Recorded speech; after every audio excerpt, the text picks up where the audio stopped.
it. Hold on, look. Check it. Listen. Hold on, check this out. Hold on, listen, man. They know y'all, but they're not going to be disrespectful like they want it. Man, I'm kidding about no basketball, bro. You just play basketball. You just saw me play basketball. Y'all niggas just in the gym. Play like that, bro. Don't play like that, bro. Hey, let go. I ain't finna sit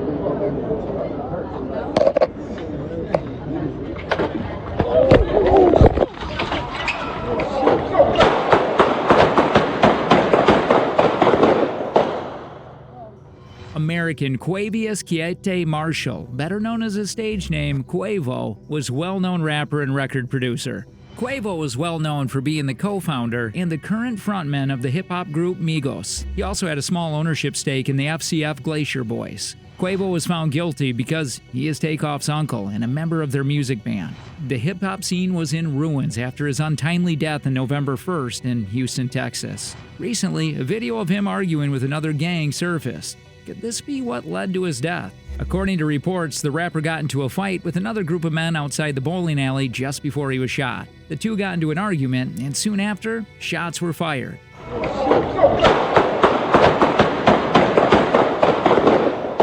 The singer of Intentions is seen arguing with another person in a video that was taken at 2:30 a.m. by the publication. As he argued, Takeoff stood behind him. Suddenly, shots were fired. At that moment, everyone in the neighborhood panicked and ran away. Then a total of 10 gunshots were fired into the crowd. The source stated that the noise was made by 2 different guns. Authorities at the scene told Click 2 Houston, a local news station, that between 40 and 50 people were there when the shooting started. After a party that officially ended at 1:30 a.m., the shooting occurred at 2:30 a.m. According to reports, there were several shot shells found in the parking lot of the pool hall and bowling alley. Police are still collaborating to determine what happened before the shooting and who is to blame for Takeoff's tragic death, despite social media posts about the incident. It took a while before Takeoff's true identity was revealed so that he could alert his loved ones and he could confirm his identification. According to New York Times, Drew Finling, Takeoff's lawyer and a dependable advisor to many rap stars, called Takeoff's death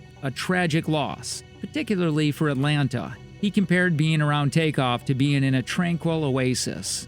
Medical professionals on the scene declared the rapper dead. The Houston Police Department confirmed that a male and female were among the injured, ages 23 and 24.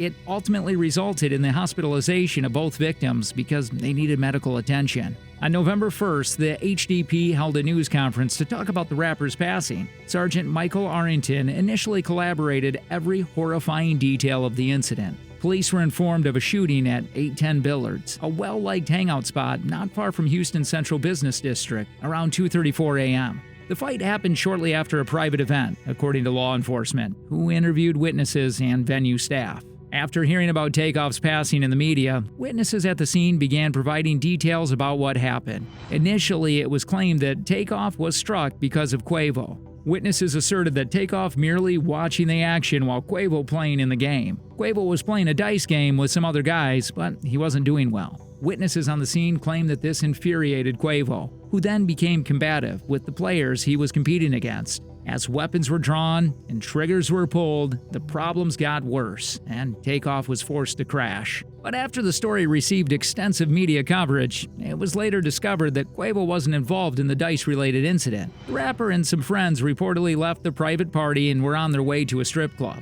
They appeared to have gotten into an argument about basketball as they were leaving, but Takeoff was not involved in the conversation at all. In actuality, he wasn't even next to Quavo during the argument. However, Quavo appeared to have had enough of the argument as he said to the guys, "Let's go. I ain't doing shit like this before. I hurt somebody, bro." Just 5 to 6 seconds later, he was seen leaving. After the shots could be heard in the air, but nobody realized how serious the situation was until Takeoff crashed. On social media, Quavo has been blamed by a number of users for the elimination of Takeoff. They consider Takeoff to be the most laid-back rapper in the Migos, with Quavo being the most unruly because he brought trouble their way. One user wrote on Twitter, "Quavo better not get loud with anyone ever again. Had he been in therapy and learned how to talk like an adult instead of raising his voice at strangers, his nephew would still be here." Quavo has not yet made a public statement since the tragic incident. Stage name Takeoff loses off was cursing it. Kari Ball, a member of the Grammy Award-nominated trio Migos, is pictured with her cousin and uncle in suburban Atlanta. On November 1, 2022, the rapper, who was 28 years old, was released. When at a private party, an unidentified man started shooting at a crowd of people. It was Takeoff with two other people. One of the two survivors, who was known to be Quavo's assistant, was one of the other two individuals.